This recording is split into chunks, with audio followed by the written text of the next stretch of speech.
कोणी कार्यकर्ता मोठा व्हायचं म्हणलं की यांचा कायम विरोध आहे.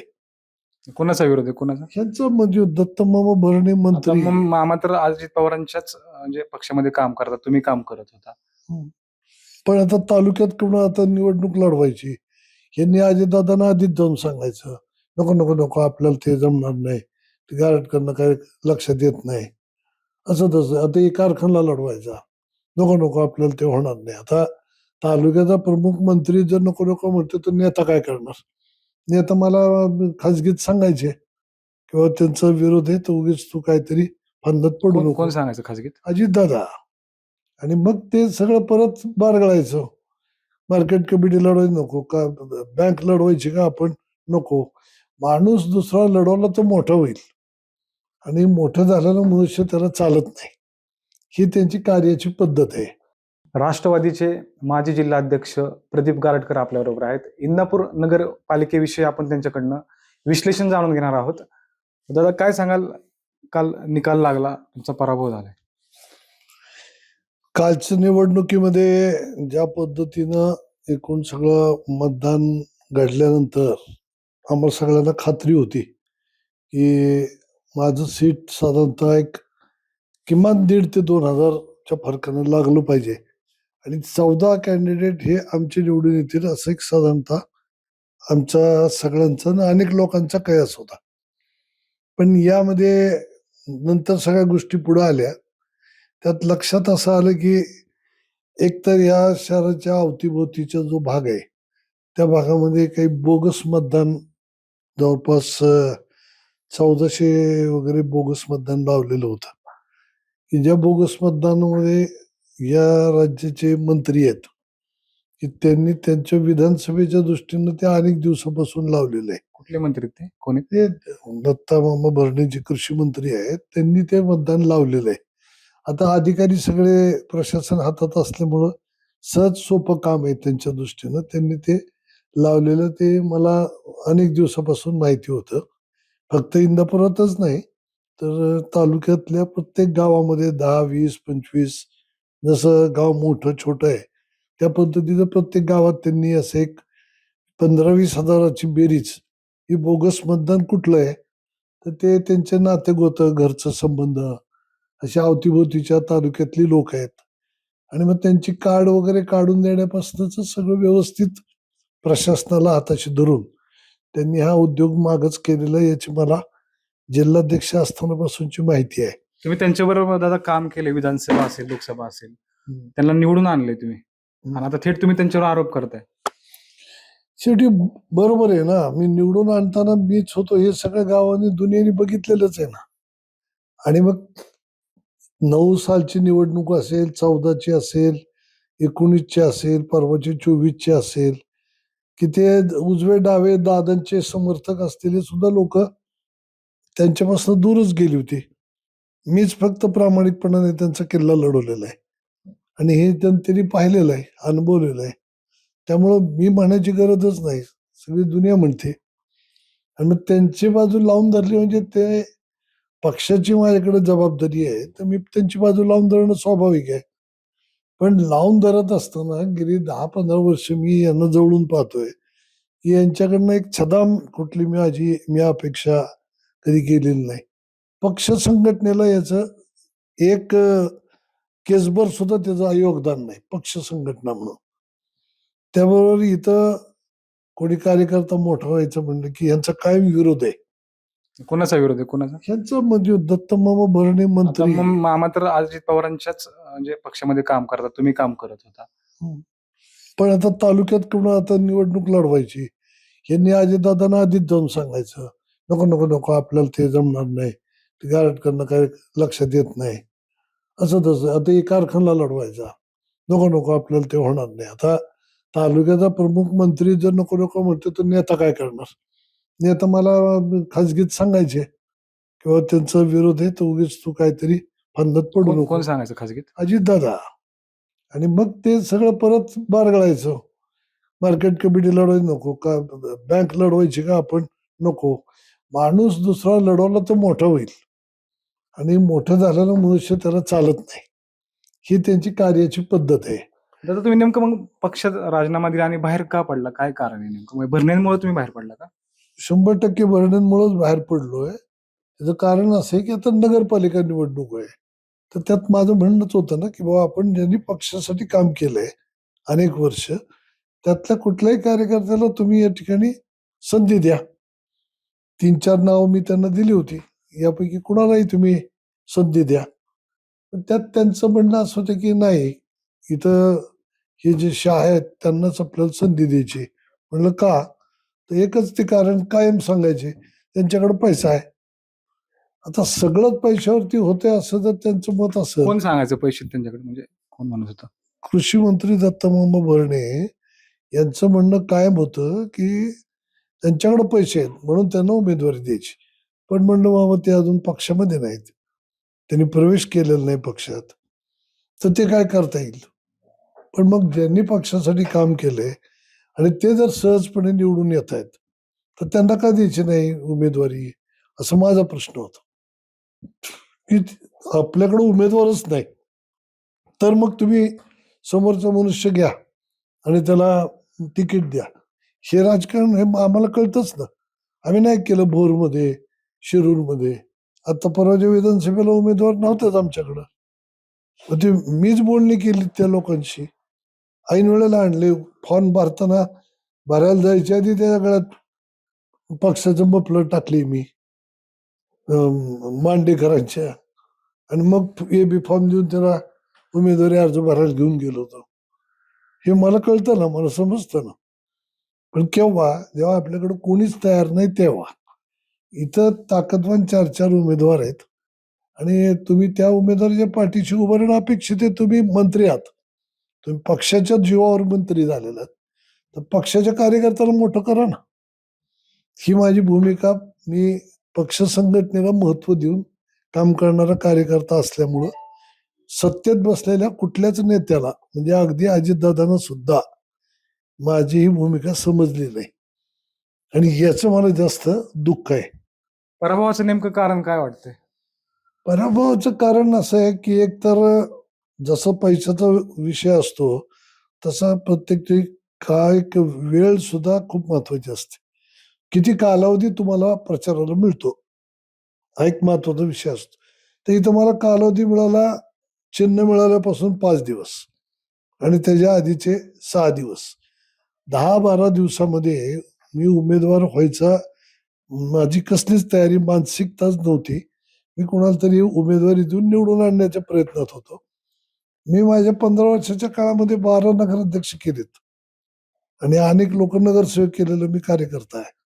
पण मला त्याच्यात इंटरेस्ट उभंच राहायचं नव्हतं. पण हे जसं राजकारण घडलं आणि हे सगळे विरोधी पक्षाची जी सगळीच मंडळी आली आणि म्हणाली, "तुम्ही उमेदवार होत असाल तर आम्ही तुमच्या पाठीशी उभं राहतो." आणि मग तिथून ह्या माझा उमेदवारीचा विषय पुढे आला.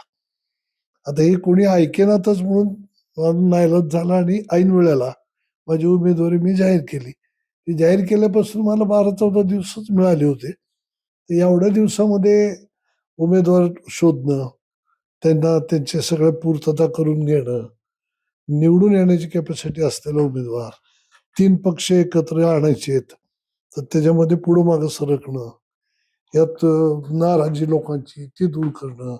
अनेक लोकांनी इच्छुकांनी अर्ज भरले होते. त्यांना माघारी घ्यायला लावणं. या सगळ्या ह्याच्यामध्ये माझे तसेच 8-10 दिवस गेले. मग प्रत्यक्ष प्रचाराला मला बाहेर पडायला 8 दिवस मिळाले. त्या 8 दिवसात मला घरोघर जाऊन काही प्रत्यक्ष मतदारांच्या गाठीभेटी काही घेता आल्या नाहीत.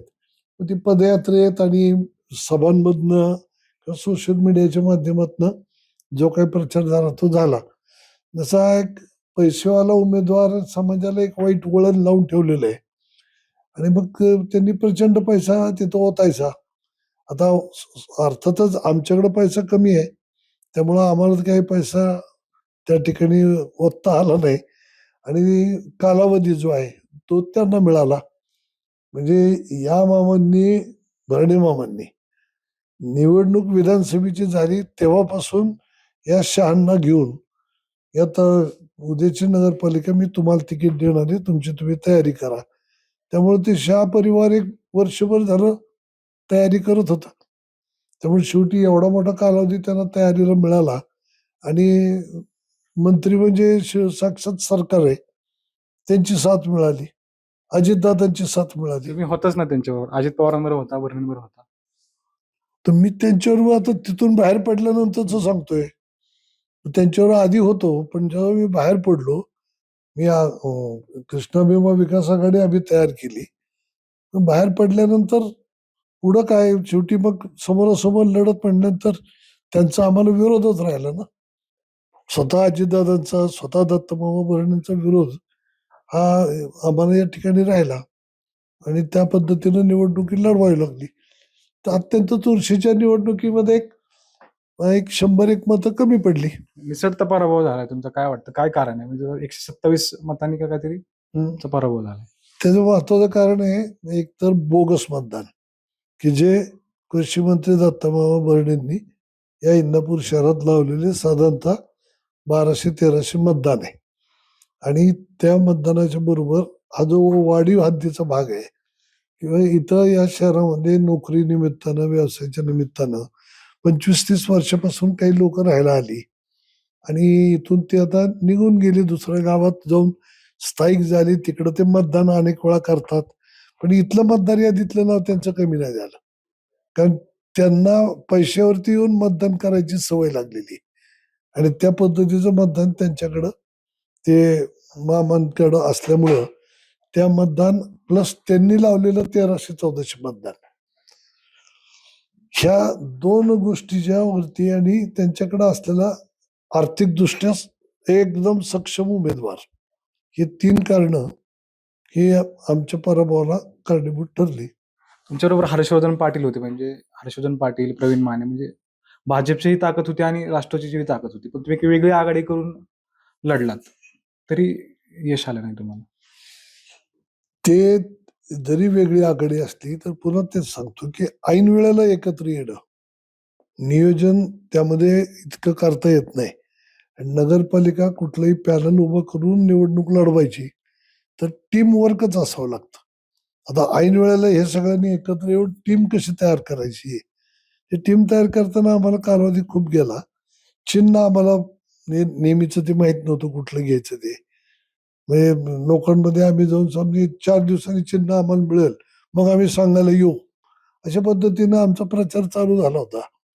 4 दिवसामध्ये, 5 दिवसामध्ये चिन्ह किती सांगणार, अशा सगळ्या अडचणी येत गेल्या. त्यामुळे जरी हर्षवर्धन पाटलांची ताकद असली, जरी सोनाई परिवाराची ताकद असली, तरी ते आणि आमच्या कार्यकर्त्याची जरी ताकद असली, तर मतदान खेचण्यामध्ये आणि ते मतपेटीत बंद करण्यामध्ये आम्हाला त्यात अपयश आलं. तुम्ही एकत्र राहणार का परत? प्रवीण माने, हर्षवर्धन पाटील आणि प्रदीप गारटकर, पुढची दिशा काय असणार आहे? एकत्र राहणार?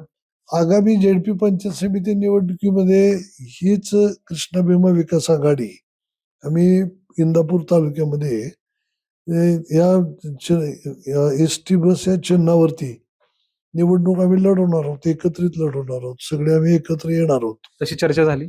चर्चा झालेली आहे, ती चर्चा झालेली आहे, आमचं ठरलेलं आहे.